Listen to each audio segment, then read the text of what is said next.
Hello മച്ചന്മാരെ, എല്ലാവർക്കും ഏറ്റവും പുതിയൊരു മൂവി റിവ്യൂയിലേക്ക് സാർ. അപ്പോൾ നമ്മൾ റിവ്യൂ ചെയ്യാൻ വേണ്ടി ഇപ്പോൾ ഒരു മലയാളം മൂവിയാണ്. ഇതിൻ്റെ പേര് കേട്ടാൽ ഒരു പക്ഷേ ഇംഗ്ലീഷ് മൂവി എന്നൊക്കെ തോന്നും. കാരണം ആ പേരിലൊക്കെ ഒരുപാട് ചിത്രങ്ങളൊക്കെ ഇറങ്ങിയിട്ടുണ്ട്, ഒരു പകുതിയിലെ സെൻറ്റൻസ് വരെ. അതുപോലെ തന്നെ മറ്റൊരു പ്രത്യേകത നോക്കിയത് കുറേ കാലത്തിന് ശേഷമാണ് നമ്മുടെ വീഡിയോയിൽ ബാക്ക്ഗ്രൗണ്ടൊന്നും ഇല്ലാണ്ട് ഒരു സാധാരണ നോർമലായിട്ടൊരു വീഡിയോ ചെയ്യാൻ വേണ്ടി പോകുന്നത്. അത് മാത്രമല്ല, ഈ ചിത്രത്തെക്കുറിച്ച് കാര്യമായിട്ടൊന്നും പറയാനില്ല. എങ്കിൽ പോലും കണ്ടിറങ്ങിയപ്പോൾ എനിക്ക് എൻ്റെ ഒരു അഭിപ്രായം നിങ്ങളുടെ മുമ്പിലേക്ക് പങ്കുവയ്ക്കാൻ തോന്നി. അതുകൊണ്ടാണ് പെട്ടെന്ന് ഇങ്ങനെ ഒരു വീഡിയോ ചെയ്യുന്നത്. അപ്പോൾ നമ്മൾ റിവ്യൂ ചെയ്യുന്ന മൂവിയുടെ പേര് നോക്കി കഴിഞ്ഞാൽ one upon A time in Kochi എന്നാണ് മൂവിയുടെ പേര്. ഈ വൺ അപ്പോൺ എ ടൈം എന്ന പേരിൽ ഒരുപാട് ഇംഗ്ലീഷ് ചിത്രങ്ങളൊക്കെ ഇറങ്ങിയിട്ടുണ്ട്. പക്ഷേ അതിൽ ഏകദേശം കൊച്ചി വരുമ്പോൾ അതൊരു വെറൈറ്റി തന്നെയാണ്. ആ പേര് പോലെ തന്നെ ഒരു രാത്രിയിൽ കൊച്ചിയിൽ സംഭവിക്കുന്ന കാര്യങ്ങളൊക്കെയാണ് ചിത്രത്തെ പറയാൻ വേണ്ടി പരിശ്രമിച്ചിട്ടുള്ളത്. അത് എത്രമാത്രം വിജയിച്ചോ ഇല്ലേ എന്നൊക്കെയാണ് നമ്മൾ പറയാൻ വേണ്ടി പോകുന്നത്.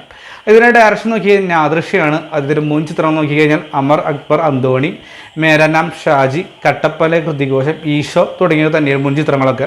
ഇതിൽ പലതിലും വലിയ താരങ്ങളുണ്ട്, ഇപ്പോൾ ഇതിന് പുതുമുഖ താരങ്ങളുണ്ട്.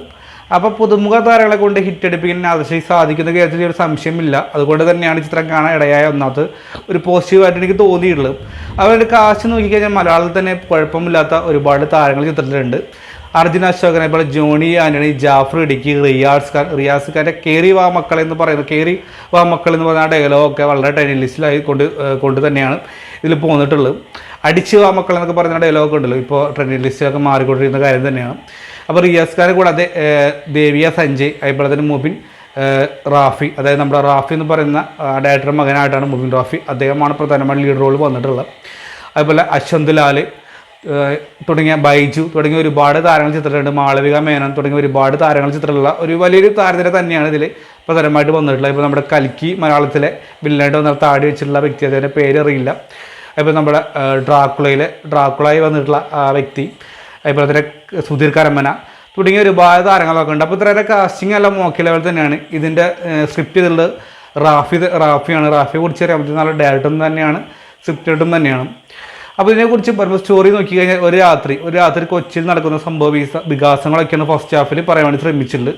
അതായത് രാത്രി ഒരു കൊച്ചിയിൽ ഒരു കൊലപാതകം നടക്കുന്നു, അതുപോലെ തന്നെ ഒരു ആക്സിഡൻറ്റ് സംഭവിക്കുന്നു, ഒരു മോഷണം സംഭവിക്കുന്നു, അതുപോലെ തന്നെ മയക്കുമരുന്ന് വേട്ട നടക്കുന്നു. ഇതൊക്കെയാണ് ഒരു രാത്രി സംഭവിച്ചിട്ടുള്ളത്. അതിൽ ആരൊക്കെയാണ് ഇൻവോൾവ് ആയിട്ടുള്ളത്, പിന്നീട് എന്ത് സംഭവിക്കുന്നു, അല്ലെങ്കിൽ ഒരു വ്യക്തിയെ കാണാതാവുന്ന സംഭവ വികാസങ്ങൾ ഫസ്റ്റ് ഹാഫിൽ പറയാൻ വേണ്ടി ശ്രമിച്ചിട്ടുള്ളത്. പ്രധാനമായിട്ടും ഫസ്റ്റ് ഹാഫിൽ ഈ മയക്കുമരുന്നും കാര്യങ്ങളെക്കുറിച്ചാണ് പറയാൻ വേണ്ടി ശ്രമിച്ചിട്ടുള്ളത്. അതായത് ഇന്നത്തെ യുവതലമുറ കൈവിട്ട് പോകുന്നു, അല്ലെങ്കിൽ ഈ കോളേജ് തൊട്ട് സ്കൂൾ വരെയും മയക്കുമരുന്ന് എത്തിയിരിക്കുന്ന കാര്യങ്ങളൊക്കെയാണ് പറയാൻ വേണ്ടി ശ്രമിച്ചിട്ടുള്ളത്. അത് വിജയിച്ചില്ല എന്നൊക്കെയാണ് നമ്മൾ ഫസ്റ്റ് ഹാഫിൽ പറയാൻ വേണ്ടി നോക്കിക്കഴിഞ്ഞാൽ. ഒട്ടും തന്നെ എനിക്കൊരു ഇമ്പാക്റ്റ് ഉണ്ടാക്കാൻ സാധിച്ചില്ല.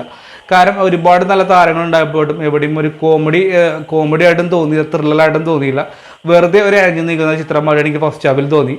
എങ്കിലും ഇതിന് ഇൻ്റർവെൽ ബ്ലോഗൊക്കെ എന്താ പറയുക, വളരെ ഒരു ത്രില്ലിങ്ങിലായിട്ട് കൊണ്ടുവരാൻ ശ്രമിച്ചെങ്കിലും യാതൊരു ഇമ്പാക്റ്റും ഉണ്ടാക്കാൻ സാധിച്ചിരുന്നില്ല. വളരെ കോമഡി ആയിട്ടുള്ള ഇൻ്റർവെൽ ബ്ലോഗായിട്ട് എനിക്ക് തോന്നി. അതുപോലെ തന്നെ ഇതിൻ്റെ ഫസ്റ്റ് ഹാഫിൽ പ്രകടനം എടുത്ത് നോക്കിക്കഴിഞ്ഞാൽ ദേവിക സഞ്ജയ്, അതുപോലെ തന്നെ അർജുൻ അശോകനെ കുറിച്ച് നമുക്കറിയാം. അദ്ദേഹം മികച്ചൊരു നടനായിട്ട് തന്നെയാണ് ഈ ചിത്രത്തിൽ വന്നിട്ടുള്ള ഒരു പോലീസ് ഓഫീസറാണ്.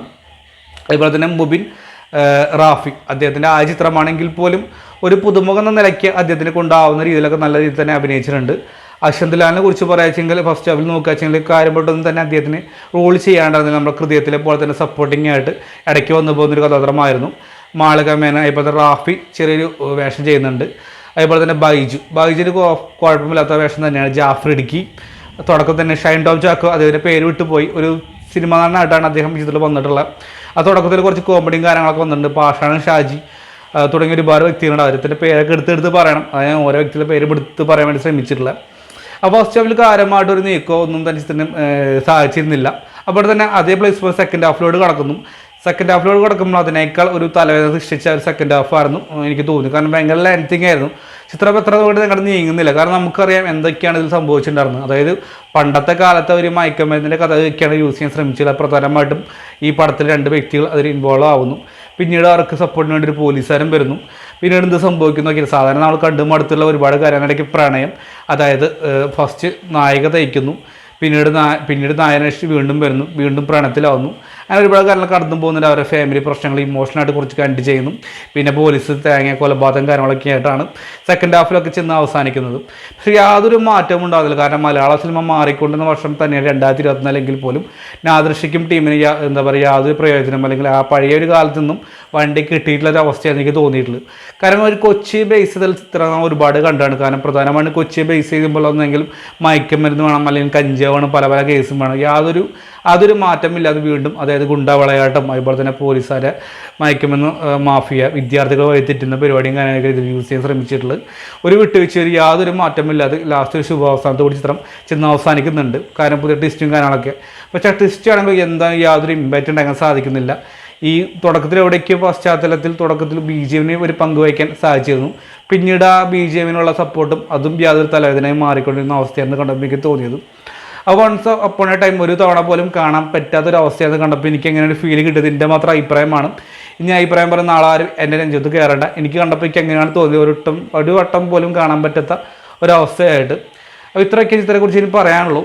കാരണം ഇതിൽ പറയാൻ നെഗറ്റീവ് വെച്ച ഒരുപാട് കാര്യങ്ങളുണ്ട്. കാരണം ഡയറക്ഷൻ തൊട്ടിട്ട് അതുപോലെ ഡയറക്ഷൻ, തിരക്കഥ എന്ന് പറയുമ്പോൾ വൻ പോരായ്മ തന്നെയാണ് തിരക്കഥ. അതുപോലെ തന്നെ പശ്ചാത്തലമായി വരുന്ന BGM ആണെങ്കിലും സംഗീതമാണെങ്കിലും യാതൊരു ഇമ്പാക്റ്റ് ഉണ്ടാകാൻ സാധിച്ചില്ല. എഡിറ്റിംഗ് മലയാളത്തിൻ്റെ പ്രമുഖരായിട്ടുള്ള ഒരു എഡിറ്റർ തന്നെയാണ്. അദ്ദേഹത്തിൻ്റെ പേര് ഞാൻ അടുത്ത് പറയുന്നില്ല. പക്ഷേ അദ്ദേഹത്തിൽ എന്ത് സംഭവിച്ചെന്ന് എനിക്ക് തോന്നുന്നു കണ്ടപ്പോൾ. കാരണം യാതൊരു ഇമ്പാക്റ്റും ഉണ്ടാകാത്ത ഒട്ടും എന്താ പറയുക യോജിച്ച് പോകാത്തൊരു എഡിറ്റിംഗ് കളർ ഗ്രേഡിങ് കാര്യങ്ങളൊക്കെ തന്നെയായിരുന്നു. അത് തന്നെയാണ് മറ്റൊരു നെഗറ്റീവായി എനിക്ക് തോന്നിയിട്ടുള്ളത്. അപ്പോൾ വൺ അപ്പോൺ എ ടൈമിനെ കുറിച്ച് പറയുമ്പോൾ ഒരു ബിലോ ഏവറേജ് അനുഭവമാണ് എനിക്ക് തോന്നിയിട്ടുള്ളൂ. പേര് പോലെ തന്നെ ഒരു തവണ പോലും കാണാൻ സാധിക്കാത്തൊരു അവസ്ഥ. ഇതെൻ്റെ മാത്രം അഭിപ്രായമാണ്. വീണ്ടും ഞാൻ റിപ്പീറ്റ് അടിച്ച് പറയുന്നു. അപ്പോൾ ഇന്നത്തെ ഇപ്പോൾ നമ്മുടെ ഇഷ്ടപ്പെട്ട സപ്പോർട്ട് ചെയ്യുക. അപ്പോൾ ഈ ചിത്രം കണ്ടിട്ടുള്ള വ്യക്തി നിങ്ങളുടെ കമൻറ്റ് ബോക്സിൽ രേഖപ്പെടുത്തേണ്ടതാണ്. വീണ്ടും പുതിയ വീഡിയോ കാത്തിരിക്കാതിരിക്കും. Bye bye friends.